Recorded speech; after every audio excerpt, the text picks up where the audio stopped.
नमस्ते शिव पूजिते नगाधिपे नमस्तेभ्यं नमस्ते विषहारिणि जगत्कार मुनिपत्नी वासुके अस्तिकेश्व मुनिमास्ते विषहरै नमस्तुते पुनीफन मुनिगण भूषिते नमस्ते खरौतर विषधर कंकण हस्ते बहुजन जननी जयध्वनि हस्ते भगवती विषहरि देवी नमस्ते।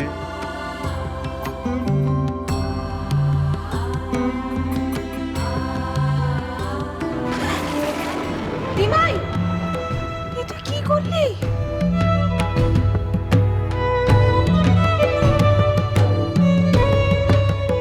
এতজন আছো, ছেলেটাকে সামলাতে পারলে না? আয় আমার কাছে, আয় আমার কাছে। নিমাই, নিমাই, নিমাই করে না। নিমাই, নিমাই, করিস না বাবা এসব। ওকে ধর না একটু। নিমাই, নিমাই থাম।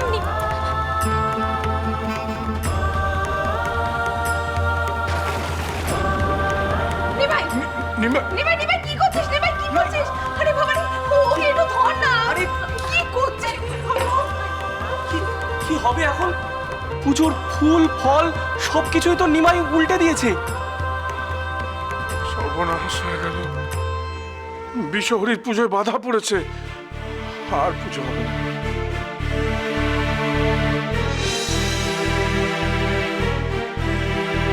তাহলে কি হবে এখন? সুচি, তুমি কাল সকালে গিয়ে মায়ের থানে একবার পুজো দিয়ে এসো, কেমন?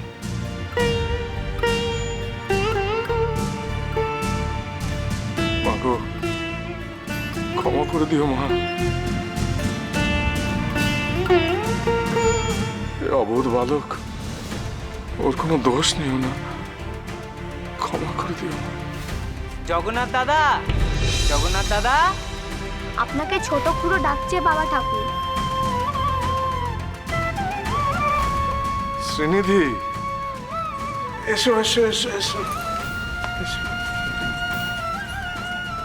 আপনাকে মেজদা এক্ষুনি একবার আমাদের বাড়িতে যেতে বললেন, সেখানে আচার্যদেবও আছেন। চন্দ্রদাদা, তুমিও এখানে আছো? আমি তোমার বাড়িতেও যাচ্ছিলাম তোমাকে ডাকতে।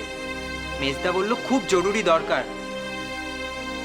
বেশ বেশ বেশ, তুমি যাও, এগো, আমরা আসছি। যাও। সুচি, বলছিলাম আমি একটু শ্রীবাসের বাড়ি চললাম। হ্যাঁ চন্দ্রশেখর, চলো। হ্যাঁ হ্যাঁ জামাই আসো।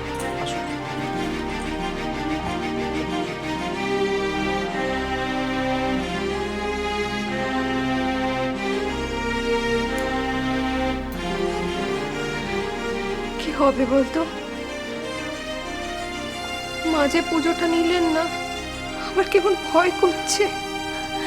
কাল তোকে মায়ের থানে পুজো দেবে তুমি। তবু মন মানছে না, মনটা বড় উচ্চাটন করছে, কোনো অনর্থ না হয়।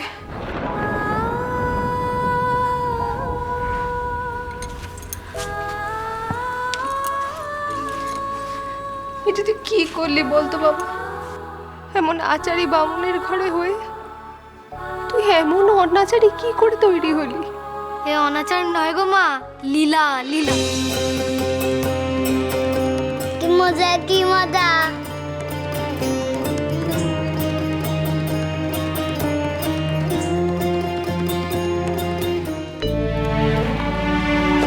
দিল্লি, তুই বড্ড দুরন্ত হয়ে উঠছিস নিমাই। কি করলি বলতো কাণ্ডখানা? পুরো পুজোটাকে পণ্ড করে দিলি। আহা দিদি, ওকে এইভাবে কেন বকছো? ওর কি তেমন বোধ আছে নাকি? তুই ওকে রাশ কাটা দিস না, রোজ কিছু না কিছু একটা কাণ্ড ঘটাচ্ছে। কবে বুদ্ধি হবে কে জানে। মা, তুই বকছো বটে, কিন্তু ও কি তোমার কথা বুঝতে পারছে? খুব বুঝছে, পেটে পেটে শয়তানি বুদ্ধি। দিদি, এইভাবে কেন বলছো? আচ্ছা তুই ভেবে একখানা কথা বল দেখি, এই বয়সের এরকম বাচ্চা তুই দেখেছিস কোথাও? বিশ্বরূপ এই বয়সে কত শান্ত ছিল, মনে আছে তোর? মা, কৃষ্ণনগরও তো ছোটবেলায় ভাইয়ের মতো দুরন্ত ছিল, তাই না? মা যশোদা তো হিমশিম খেত সামলাতে, উধু করলে বেঁধে রাখতো তো তাকে। কিন্তু দেখো বড় হয়ে কেমন বদলে গেল। ফের তুই ওর সঙ্গে কেষ্ট ঠাকুরের তুলনা করছিস? নিষেধ করেছি না আমি? বড্ড মিল পাই যে। থাক, অত মিল পেতে হবে না। মা, তোমাকে অত আদর দেখাতে হবে না। শোনো, তুমি যাই করো, আমার রাগ কিন্তু আজকে পড়বে না, তোমাকে আমি বলে দিলাম। আহা দিদি, এইভাবে কেন বলছো? নিমাই কিন্তু ঠিক বুঝতে পেরেছে তুমি ওর উপরে রেগে গেছো। কেমন দেখছো না তোমার রাগ ভাঙাচ্ছে। তুই চিন্তা করো না মা, ভাই যখন বড় হয়ে গৌরাঙ্গ হয়ে খেলবে দেখবে ও খুব শান্ত হয়ে যাবে।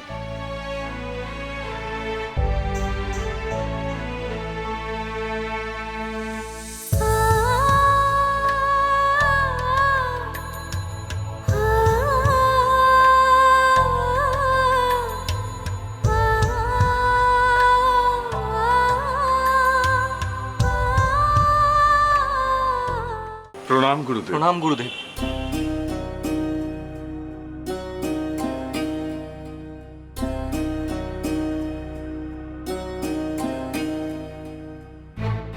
শ্রীবাস, শ্রীবাস কি হয়েছে? পত্র? কার পত্র?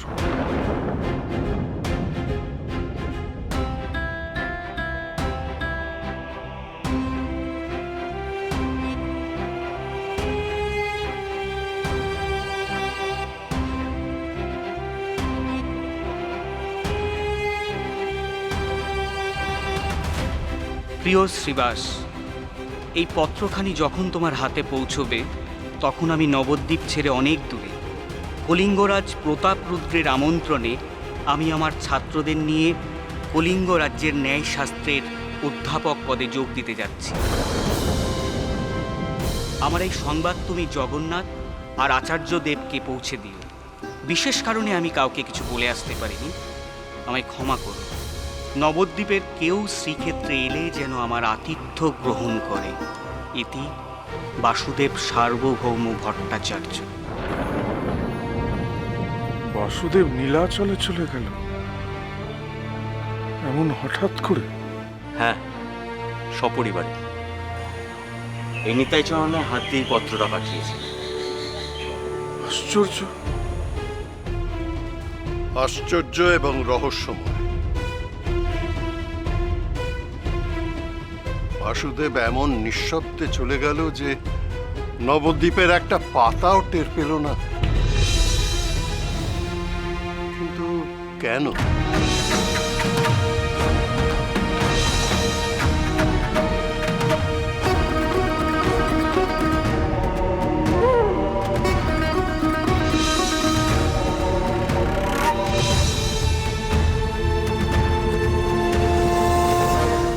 বাসুদেব এইভাবে কাউকে কিছু না জানিয়ে কলিঙ্গে চলে গেল।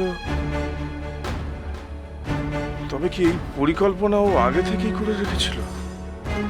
তাই জন্যই বিশ্বম্ভরের অন্নপ্রাশনের দিন ওকে বিশ্বরূপকে ন্যায়শাস্ত্র পড়াতে বলায় ও আমাকে ওইভাবে এড়িয়ে গেছিল। তোমার কাছে আমার একটা আবদার আছে বাসুদেব। তুমি যদি বিশ্বরূপের ন্যায়শাস্ত্র পঠনের দায়িত্বটা নাও তাহলে আমি অনেকটা নিশ্চিন্ত হই। আমি কি যে বলি তোমাকে জগন্নাথ।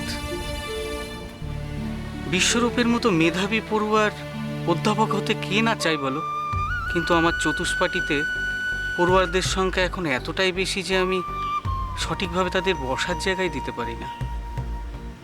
কিছু মনে করো না, আমি নিরুপায় জগন্নাথ। হ্যাঁ, তাই হবে। আমি বেশ বুঝতে পারছি। সুহাসিনী দিদি আমাকে একবার বলে গেল না, কত দূরে চলে গেল। আর কোনোদিন কি আমাদের দেখা হবে? ব্যাপারটা আমার মোটেই সহজ মনে হচ্ছে না। নিতাই চরণ, বাসুদেব আর কিছু বলেনি তোমাকে? আগে বলেছিলেন। কি বলেছিলেন খুলে বলো আমাদের। বারণ করেছিলেন ওনারা চলে যাওয়ার পর দিন তিনেক অবধি কাউকে কিছু না জানাতে। 3 দিন কাউকে কিছু না জানাতে? কিন্তু কেন? আগে অত তো জানি না, এর থেকে বেশি কিছু বলেননি কর্তামশাই। শুধু 3 দিন নয়, আমরা আগ বাড়িয়ে এ বিষয়ে কাউকে কিচ্ছু জানাবো না। আমার মনে হয় বাসুদেবের হঠাৎ এই কলিঙ্গ দেশে যাওয়ার পিছনে নিশ্চয়ই কোনো কারণ আছে। হয়তো জানিয়ে গেলে তার কোনো বড় বিপদ হতে পারত। নদীর নিমাই সোম থেকে শনি সন্ধে 7টায় আকাশ রাতে।